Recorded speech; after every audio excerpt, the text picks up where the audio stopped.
बिस्मिल्लाहिर्रहमानिर्रहीम।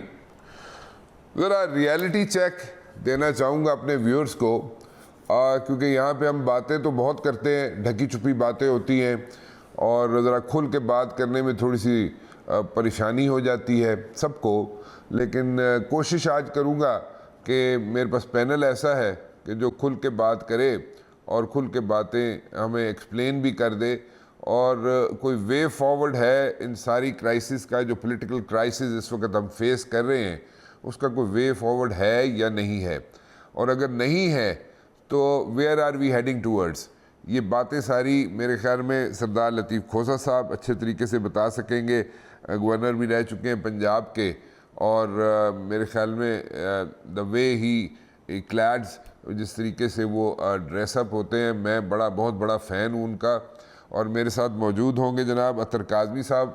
अतर काज़मी साहब a very dear friend of mine जी, और अभी शो शुरू होने से पहले उन्होंने मुझे एक ख़िताब दिया था। मैंने उन्हें रिक्वेस्ट की कि वो ख़िताब मत दें मुझे, और कोई ऐसी बात कर दे, कोई ऐसा ख़िताब दे दे जो मैं एब्जॉर्ब कर सकूं, जो मैं उसको अच्छे तरीके से मैं उसको मतलब बर्दाश्त कर सकूं। लेकिन वो कहते हैं नहीं जी, बज़िद हैं। लेकिन एनीवेज़, चांद रात है, चांद रात पे ज़रा थोड़ी सी लाइट गुफ्तगू भी कर ली जाए तो ज़्यादा बेहतर है। सरदार साहब, आपसे शुरू करना चाहूँगा। पॉलिटिकल क्राइसिस, उसके साथ साथ simultaneously economic crisis, and then now constitutional issues, I would say. Where are we heading towards जी? राना साहब, आपने आता तो कम क्राइसिस का किया है। इससे बड़ा जो आपका क्राइसिस आ रहा है, एक आपकी जीरो क्रेडिबिलिटी आपकी इस वक्त माशाल्लाह हुकूमत की है। और फिर आप जिस ब्लैटेंट तरीके से हम सीक्रेसी एक्ट की वायलेशन हमारे सारे अकाबरीन कर रहे हैं, अगर आप उनकी फरमूदात को सुने तो शर्म आती है कि हमने अदलिया को भी कंट्रोवर्शियल बना दिया, हमने एक आर्मी के इंस्टीट्यूशन को भी कंट्रोवर्शियल बना दिया, हमने हुकूमत को भी कंट्रोवर्शियल बना दिया, सियासतदानों को भी कंट्रोवर्शियल बना दिया, पार्लियामेंट को भी हमने जो है बिल्कुल रबर स्टैंप बना के रख दिया है। यार, जमहूर किधर जाए, रियासत किधर जाए, अवाम बेचारी किधर जाए, जिनके लिए सारा ये निज़ाम है, जो रियासत के असल वारिस और मालिक और हुक्मरानी का हक रखते हैं, वही बेचारे, ना तो उनको वोट का हक दिया जा रहा है और ना उनको असेंबली में बनाने का हक दिया जा रहा है, ना असेंबली से उस बाद माखज़ जो हुकूमत बननी है वो बनाने का हक दिया जा रहा है। राना साहब, आपको खिताब मिलना चाहिए, लेकिन खिताब जरा ये भी देख ले, इन लोगों को भी खिताब दें जो इस वक्त जिन्होंने सारे चक्कर डाल के रिगमरोल करके सबको बेवकूफ बना के टॉक शो सुने, तो सारे इसी पर हैं कि ये क्या होगा जी, उसने खजाना पैसे देने से इनकार कर दिया है। डिफेंस मिनिस्ट्री ने खैर से एक सुप्रीम कोर्ट में दे दी है दरखास्त के जनाब ये अक्टूबर में ही इलेक्शंस करवाएं, हम ये 4 लाख की जो है नफरी, चाहे वो रेंजर्स की शक्ल में हो या आर्मी की शक्ल में हो, हम स्पेयर नहीं कर सकते। तो उनसे कहलवा दिया गया। खैर से माशाल्लाह हमारे वजीर दाखिला तो दबंग किस्म के, वो पंजाबी में हमारे जो कहते हैं बड़कबाज हैं, जो कहते हैं कि जो मर्जी कर लो, इलेक्शन नहीं कराना असी, यानी वो तज़हीक करने का उनको ठेका मिला हुआ है। सुप्रीम कोर्ट को वो जितना मर्जी लताड़ लें, जितना मर्जी वो आइन की खिलाफ वर्जी कर ले, और ये हमारी रियासत खुद आजाद है के वफाकी गुजरा का आलम है। यार, पंबा कुजा कुजा नेहम, कौन कौन सी चीज आपके सामने मैं बयान करूं। ये अब तो रोना भी नहीं आता, अब तो हंसी आती है। नहीं, चलो हंसते रहो सर, थोड़ा जा हंसते रहोगे तो ठीक रहेगा, थोड़ी सी टेंशन रिलीज हो जाएगी खोसा साहब। बट द पॉइंट इज़ कि ठीक है, मतलब कि इलेक्शंस होने चाहिए, इसमें कोई शक नहीं है, कोई आर्गूमेंट ही नहीं है इसमें। इलेक्शंस जनाब इस वक्त सामने नज़र आ रहा है कि इस वक्त जो हुकूमत है, जो भी लोग बैठे हुए यहाँ पे 13 जमातें बैठी हुई हैं, उनके पास पॉपुलैरिटी नहीं है, so they are trying to avoid the elections, इसमें कोई शक नहीं है। But at the very same time एक सवाल है जो सामने आता है, वो मैं पूछना चाहूँगा जसारत करना चाहूँगा मेरे ख्याल में काज़मी साहब से। काज़मी साहब, इलेक्शंस तो सारी बातें ठीक है, होना भी चाहिए, इलेक्शंस के अलावा कोई हल भी नहीं है, सब बातें ठीक है, but then again the point is कि अगर इलेक्शंस हो भी जाते हैं तो क्या आइंदा आने वाली हुकूमत जिसकी भी हो, चाहे पीटीआई की हो, नून लीग की हो, जिसकी भी हो, पीपल्स पार्टी की हो या पीपल्स पार्टी मिल के पीटीआई के साथ बनाए हुकूमत, उससे कोई गर्ज नहीं है इस वक्त। मसला ये है कि क्या जो भी हुकूमत आएगी उसके पास कोई वे फॉरवर्ड है इकनॉमिक क्राइसिस से निकलने का, या इस वक्त जो इंटरनल इश्यूज़ हैं हमारे सिक्योरिटी के, उनको हल करने का कोई हल मौजूद है, या इट्स जस्ट लाइक मियर स्टेटमेंट्स? देखिए राणा साहब, पहली बात तो ये कि इस हुकूमत के जो जिसे कहते हैं ना मईशत के फिगर्स हैं, वो ऐड अप नहीं हो रहे थे। वो कभी एक कहते हैं, कभी कुछ कहते हैं। उसी तरह अब इनके जो सिक्योरिटी के फिगर्स हैं वो भी ऐड अप नहीं हो रहे। मसला ये है कि ये कह रहे हैं कि हम सिक्योरिटी फराम नहीं कर सकते, एक सूबे के अंदर इलेक्शन नहीं हम करवा सकते, लेकिन दूसरे ही सांस में ये कह रहे हैं कि पूरे मुल्क में आप एक साथ इलेक्शंस करवा दें। तो फिर इतनी ज्यादा सिक्योरिटी किस तरह आप मैनेज करेंगे? मतलब वो मुल्क जो एक सूबे के अंदर इंतखाबात मैनेज नहीं कर सकता इस वक्त, वो 2 महीने के बाद चारों सूबों में किस तरह इंतखाबात मैनेज करेगा?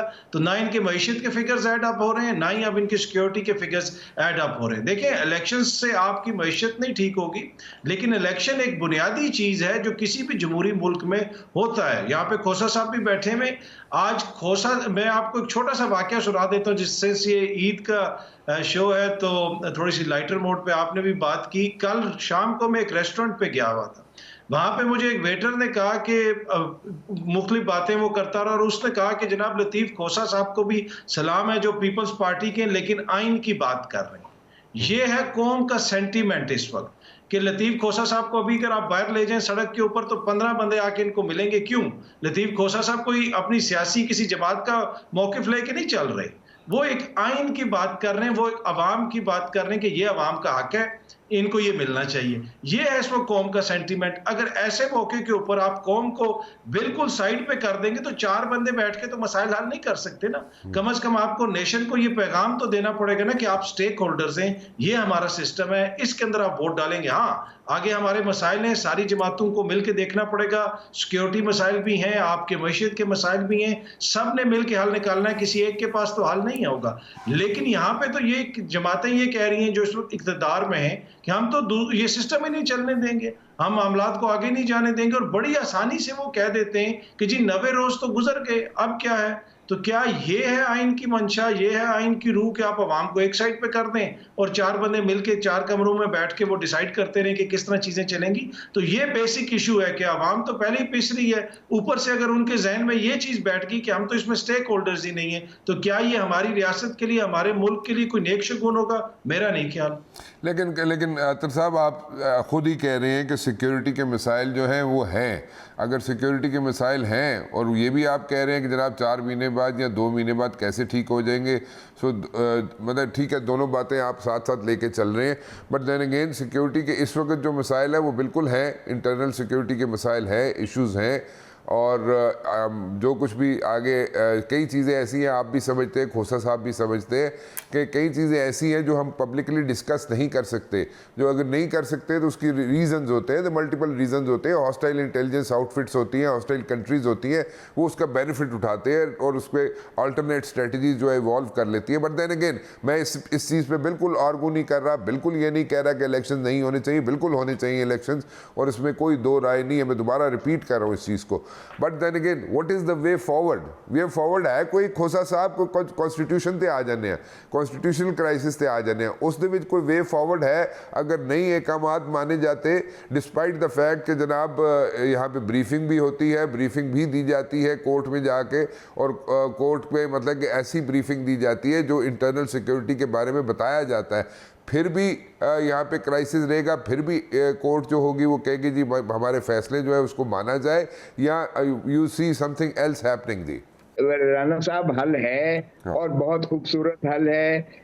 आपकी नीयत ठीक हो जाए, आप अपना धरती माँ से प्यार करना शुरू कर दो, आप अवाम से जो है, आप अपने खोल से निकलो, अपनी जात से निकलो, अपनी ईगो से निकलो, कंटेनर से उतरो। अगर आपकी नीयतें ठीक हैं, कसम खुदा की इस जैसा खूबसूरत मुल्क नहीं है और कोई मुआशी बहरान नहीं आ सकता आपके ऊपर। आप एक एग्रीकल्चरल ऐसा खूबसूरत आपका जो है खित्ता है कि ये सारे हिंदुस्तान को फीड करता था, और आज आप भिखारी बन के उसी खित्ते में से आप जो है गंदम इंपोर्ट करने पर मजबूर हो और दीगर अजना से खुर्दनी आप इंपोर्ट कर रहे हो। ये हमारी नीयतें बदकिस्मती से, अगर हम अपनी तिजोरियां भरेंगे, अगर हम पार्कलैंड व्यू के दुनिया के अमीर तरीन फ्लैट्स में रहेंगे और कहेंगे कि ट्रेल तो जाओ जो मर्जी करना है हमारा कर लो, और अगर इस तरह की हम बातें करेंगे और फिर हम कहेंगे कि जब तक नवाज शरीफ नहीं आएगा इलेक्शन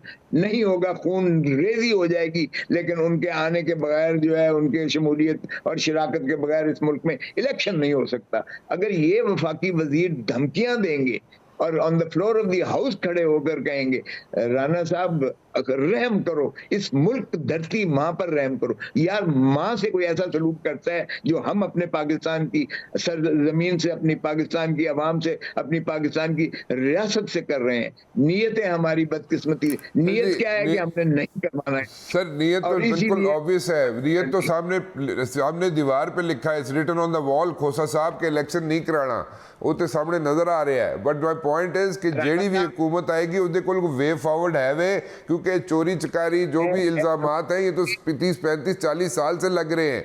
आगे क्या होगा? आगे फिर अगर वही सिचुएशन होगी तो कौन हैंडल करेगा? चाहे सुपोजिटली अगर किसी की भी हुकूमत, में बार बार रिपीट कर रहा हूँ, किसी की भी हुकूमत आ जाए, क्या उसके पास कोई स्ट्रेटजी है, कोई प्लान है, कोई इस तरह का कोई तरीका है कि जनाब कोई आवाम जड़े मसले चो निकल जाए, या जेड़ा भी आएगा वो कहेगा जनाब के ब्लेम गेम दे विच 2 साल गुजार दो, फिर अगे मतलब कि कम टपाओ 2-1 साल लंघाओ, फिर अगे तकी जाएगी? बताइए, यहाँ पे तो पॉलिटिक्स चल रही है ना खोसा साहब। नहीं सर, ये 50 60 70 80 90 की दिहाई नहीं है। You are in 2023। ये है आपका जो इस वक्त इतना वाइब्रेंट है, यूथ भी और सोशल मीडिया भी इतना वाइब्रेंट है, और आज इलेक्शंस करवाएं, एक पुख्ता हुकूमत बनेगी, एक पुख्ता रियासत का वजूद आएगा। आपकी पॉइंट ऑफ सैचुरेशन पर आप पहुंच चुके हो ऑलरेडी, इससे बुरा नहीं हो सकता पाकिस्तान के साथ। इसलिए मुझे तो, मैं बहुत पुरुमीद हूं कि अब हम इंशाल्लाह अच्छाई की तरफ ही जाएंगे। अगर शो डाउन होना है तो होने दें, लेट इट हैपन, एक दफा शो डाउन होने दें, फिर या हम सारे जेल में जाएंगे, या आईन टूटेगा, या फिर अस्सलाम वालेकुम मेरे प्यारे हम वतनों आएगा, या ये मुल्क जो है मजबूत होगा और यहाँ स्टेबल गवर्नमेंट आएगी। आज इलेक्शन करवाएं, स्टेबल गवर्नमेंट आएगी, और यही इसका हल है। स्टेबल गवर्नमेंट को आने दें, वो अपना आजादाना तौर पे फैसले कर सके, और इंतकाम की तरफ नहीं जाना चाहिए। जहां हमने एक दफा रानी शहीद बेनजीर भुट्टो ने मई 2006 में जब मुंदबित किया था मिसाक जमहूरियत, तो आइए एक मिसाक मईशत भी हम जो है इसको भी मुंदर्ज करें और मुंदबित करें, ताकि तसलसल रहे एक हर चीज में। देखें, हुकूमतें आती जाती रहेंगी, रियासत ने रहना है, हमसायों ने भी रहना है, यहाँ इंडिया भी रहेगा एक साइड पे और अफगानिस्तान भी रहेगा। हमारी फॉरेन पॉलिसी भी ऐसी होनी चाहिए कि हम हर वक्त जो है इसी तरह जिहाद की कैफियत में न रहें, कभी ज़रबे अज़ब है और कभी जो है दूसरी जो है ऑपरेशंस हैं। हमें देखें, जब तक आप रियासत को मां समझ के और रियासत को ये समझेंगे नहीं कि इन हमसायों ने भी रहना है, सारी ये खित्ता से पाकिस्तान कहीं उड़ के कहीं और नहीं चला जाएगा। तो हमने अपने खित्ते में भी देखना है, बैनुल अक़वामी तौर पर भी। मैं समझता हूँ बिलावल ने फॉरेन मिनिस्टर की हैसियत से पाकिस्तान को आइसोलेशन के से निकाल के ग्लोबलाइजेशन में लेकर गए। अब आपको सारों को मिल बैठकर, मेरे ख्याल में अगर सियासत दान बैठे और जमात इस्लामी एक काविश कर रही है, कोशिश कर रही है, अल्लाह करे कि सैनिटी प्रिवेल करे, इमरान खान कंटेनर से उतरें और ये अपनी ईगो से और ये जबान इस्तेमाल करना ये बंद कर दें कि जो ये फितना और फलाना। अल्लाह का वास्ता है, मुझे शर्म आती है जब इस तरह की बातें करते हैं और इस तरह के खिताबात और अलकाबात सही है, बिल्कुल ठीक है। खोसा साहब का तुसी अतर काजमी साहब सुन रहे हो ना, खोसा साहब का दिल आज भी धड़कता है पीपल्स पार्टी के लिए, और पार्टी के लिए वो जो कलामात इस्तेमाल कर रहे हैं वो उसको ज़रा सोचें। पीपल्स पार्टी में नहीं भी है फिर भी उनके लिए जनाब अच्छा सोच रहे हैं। बिलावल भुट्टो जरदारी साहब की तारीफ़ें कर रहे हैं वो। मैं एक ब्रेक ले लूँ, ब्रेक के बाद वापस आता हूँ। वेलकम बैक जी। और सरदार लतीफ़ खोसा साहब ब्रेक पे जाने से पहले कह रहे थे कि इलेक्शंस करवा लें, जो भी हुकूमत आएगी वो एक पुख्ता हुकूमत होगी और and it will make a difference. लेकिन अतर काज़मी साहब, मैंने आपको कहा था कि खोसा साहब despite the fact People's Party वाले उनको इस वक्त ऑन नहीं कर रहे, लेकिन आज भी वो बिलावल भुट्टो ज़रदारी साहब की तारीफ़ें कर रहे हैं और उनके लिए अच्छे कलामात यूज़ कर रहे हैं और वो कह रहे हैं कि ही हैज़ डन वंडर्स जी। हुण अगे आ जाओ तुसी। देखिए, बिलावल साहब की खोसा साहब सिर्फ तारीफ नहीं कर रहे, लाखों और भी लोग हैं पाकिस्तान के अंदर जो पाकिस्तान पीपल्स पार्टी को पसंद करते हैं, बिलावल साहब को पसंद करते हैं। बिलावल साहब बड़ी अच्छी बात करते हैं। यही तो अवाम चाहती है कि जो जो लीडर है वो मैदान में आए और इलेक्शन लड़े और उसके बाद एक, जिस तरह पहले भी जिक्र हुआ, एक मुस्तहकम हुकूमत बने। ये तो नहीं हो सकता ना कि आप 4 बंदे बैठे रहें और वो ये कहें कि हम इसी तरह निजाम चलाते रहेंगे। अगर इलेक्शंस होंगे तो ये कहाँ पे लिखा है कि जी बिलावल ही हारेगा या मियां साहब ही हारेंगे और खान साहब ही जीतेंगे? हो सकता है एक दफा हार जाएं, अगली दफा जीत जाएं। ये क्या, अगर इन चीजों के ऊपर या इस खौफ के ऊपर आपने इलेक्शंस नहीं करवाने तो फिर तो कोई भी इलेक्शंस नहीं करवाएगा। आज ये 6 महीने के लिए रोकेंगे, कल खान साहब आके हो सकता है 3 साल के लिए रोक दें। तो ये यहाँ पे बुनियादी इशू है कि 2-3 लोग अपनी ख्वाहिशात की वजह से बिलावल की सियासत खत्म करने पे भी तुले हुए, मरियम की सियासत भी खत्म करने पे तुले हुए कि जनाब फौरन जो है सब कुछ इस वक्त हो। इतनी जल्दी चीजें नहीं होंगी। आप जिस नहज पे मुल्क को लेके आ गए हैं, इस वक्त लोगों को पता है कि आपको उस तरह वोट नहीं पड़ेंगे। लेकिन क्या आप समझते हैं कि इमरान खान साहब आएंगे और सारे मामलात हल हो जाएंगे और इमरान खान सारी जिंदगी के लिए इलेक्ट हो जाएगा? और जमहूरियत में तो यही है ना कि आप अवाम को फैसला करने देते हैं कि अवाम बताएगी कि जनाब किसने आना है, कितने अरसे के लिए आना है। 5 साल बाद वो उनको निकाल के अगलों को लेके आ जाएंगे। तो ये कैसे ही जमहूरी जमातें हैं, ये कैसा खौफ है कि जिसकी वजह से ये इलेक्शंस ही करवाने के लिए तैयार नहीं है। और बरमला इसका बार बार इजहार कर रहे हैं। सिक्योरिटी की सिचुएशन तो आज कहना शुरू हुए, क्या 4 महीने पहले हमें नहीं पता था कि इन्होंने इलेक्शंस नहीं करवाने? बार बार जिस वक्त इनकी हुकूमत आई थी उसी वक्त इन्होंने कहना शुरू कर दिया था कि हम तो इस साल इलेक्शंस भी नहीं करवाएंगे, हो सकता है इमरजेंसी नाफिज कर दीजिए। तो नीयत तो बिल्कुल वाजे है कि ये गैर जमहूरी तरीके से मुल्क के ऊपर मुसल्लत रहना चाहते हैं, उसमें इशू है। अच्छा, क्या खोसा साहब जरा थोड़ा सा आगे चलते हैं, थोड़ा सा ये बताएं मुझे।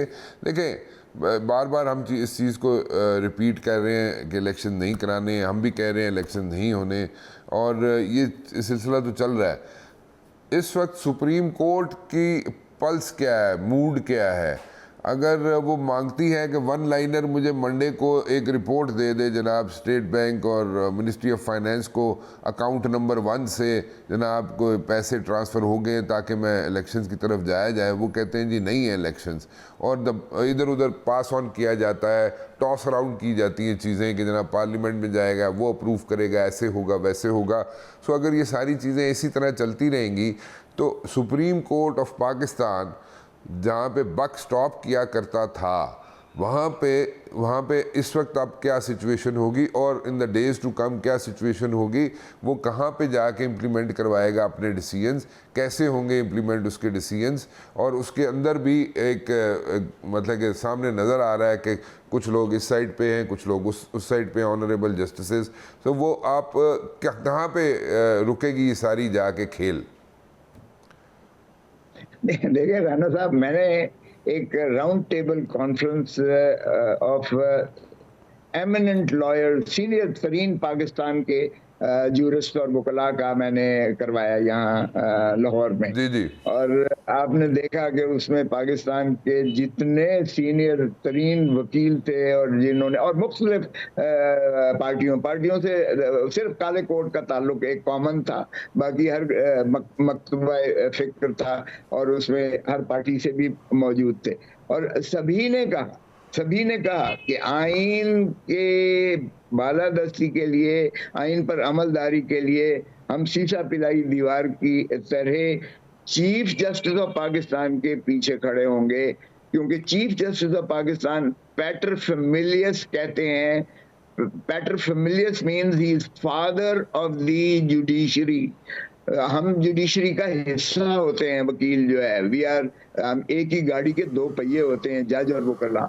सो he is father of the lawyer legal fraternity as well as the entire judiciary of Pakistan. तो हम अपने बाप के पीछे खड़े हैं।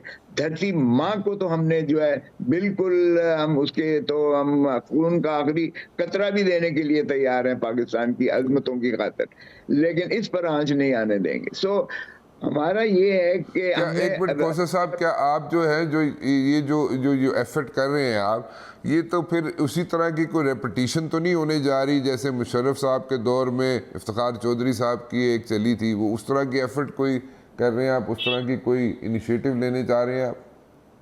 ये होगा अगर इस पर अमल देखिए, मैं यही आपको बताने जा रहा हूं कि या सुप्रीम कोर्ट रहेगी इस मुल्क में, अगर अमलदारी अपने हुक्म पर फैसले पर नहीं करवाती तो फिर सुप्रीम कोर्ट नहीं है, खत्म हो गई। फिर इसका मतलब है अदलिया कोई अदालत नहीं है इस मुल्क में, निजाम, फिर आइन भी कोई नहीं है, फिर एक हम बनाना रिपब्लिक से भी बदतर स्टेज पर चले जाएंगे।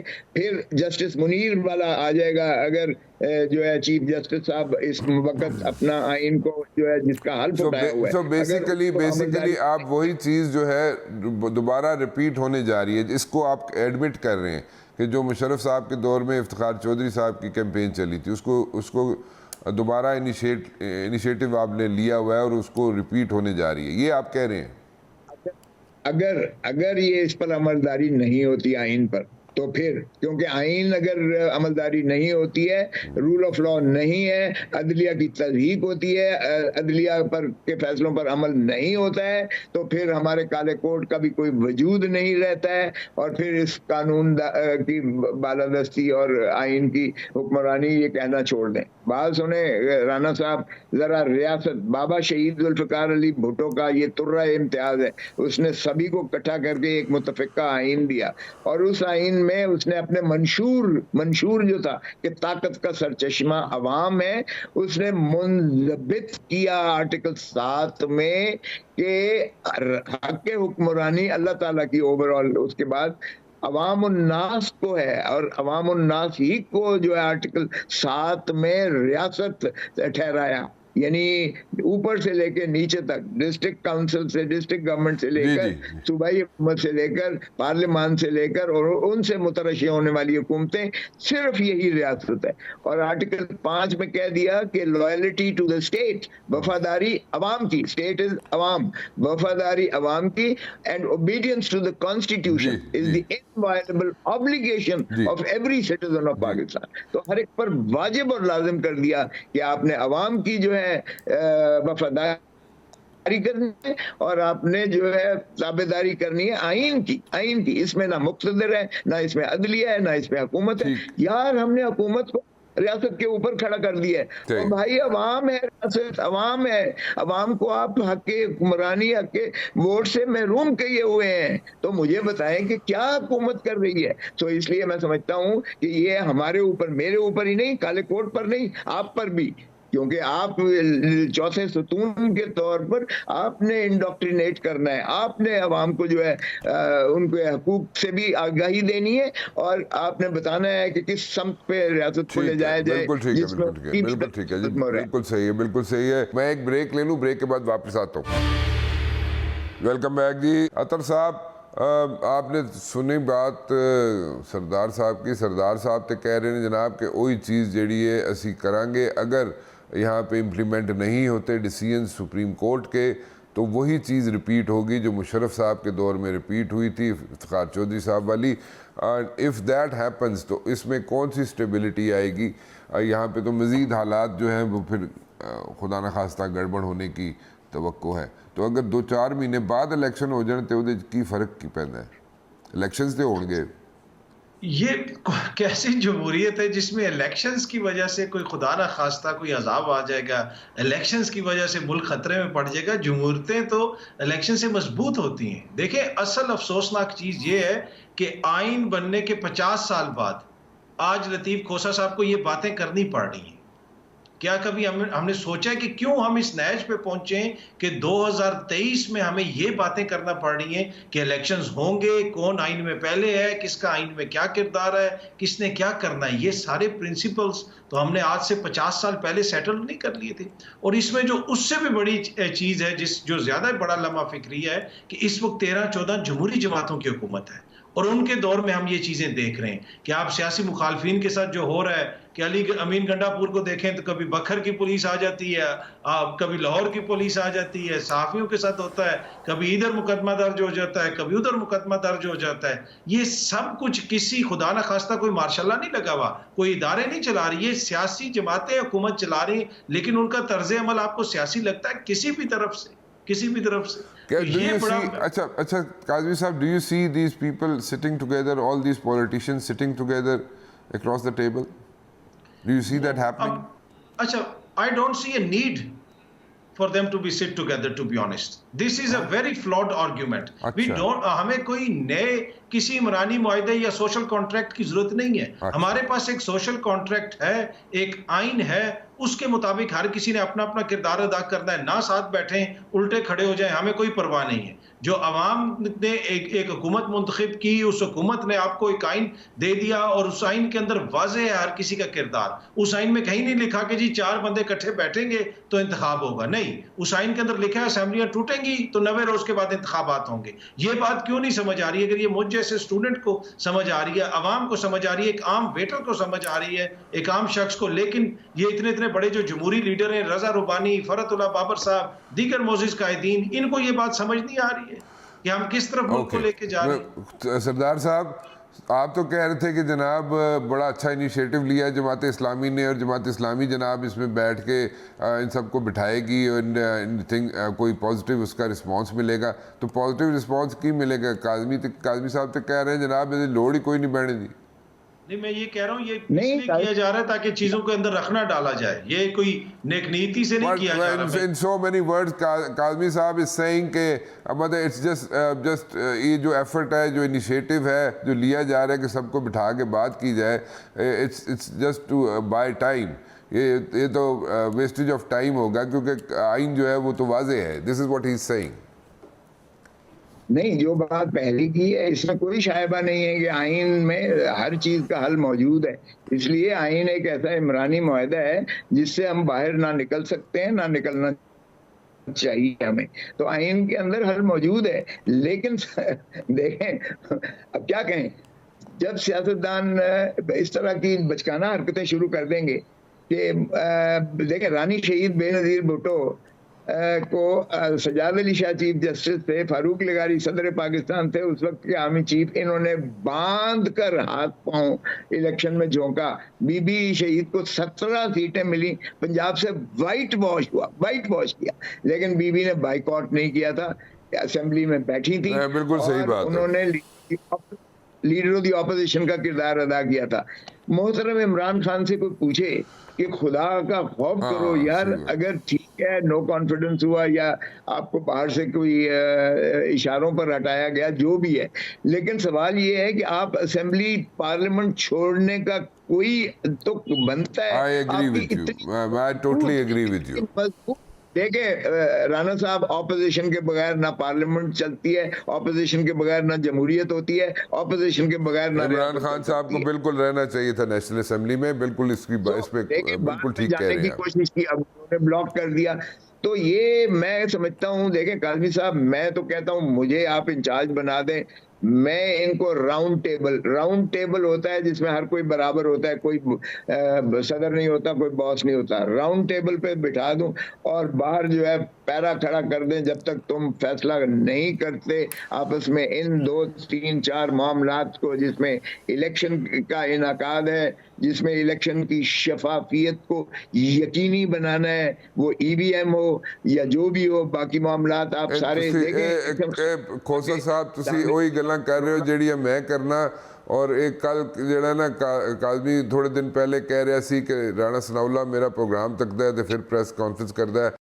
देखें, जहाँ तक राना सनाउल्ला साहब के कॉन्फिडेंस का ताल्लुक है, वो सुनते हैं राना मुबशर को रोज़ शाम को 7 बजे। तो इस वजह से वो बड़े मुतमईन है कि इंतखाबात नहीं होंगे और ये सारी चीज़ें इस तरह आगे नहीं चलेंगी।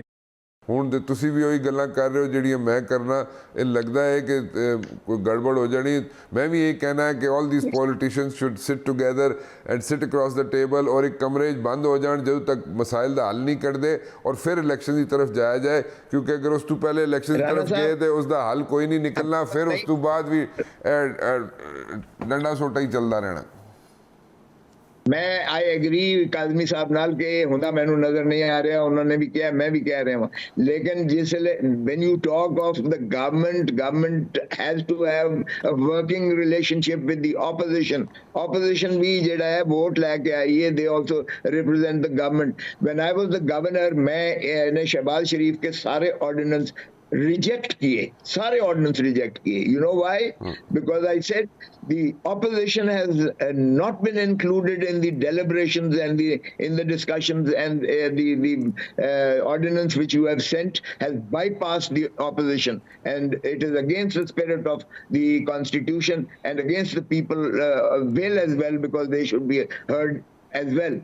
तो मैं रिजेक्ट कर देता था और मैं कहता था नहीं, ये पार्लियामेंट में लेके जाओ, 1 दिन 2 दिन की छुट्टी का आपने फायदा उठाकर ये जो है ऑर्डिनेंस भेज दिया है। और चूंकि आर्टिकल 119 में है द गवर्नर इफ सेटिस्फाइड, और मैं कहता था I am not satisfied because this is against the principles of democracy and against the people of the province. तो ये कोई ऐसी बात नहीं है। देखें, ये तो आपको वर्किंग रिलेशनशिप के साथ ही चलना पड़ेगा।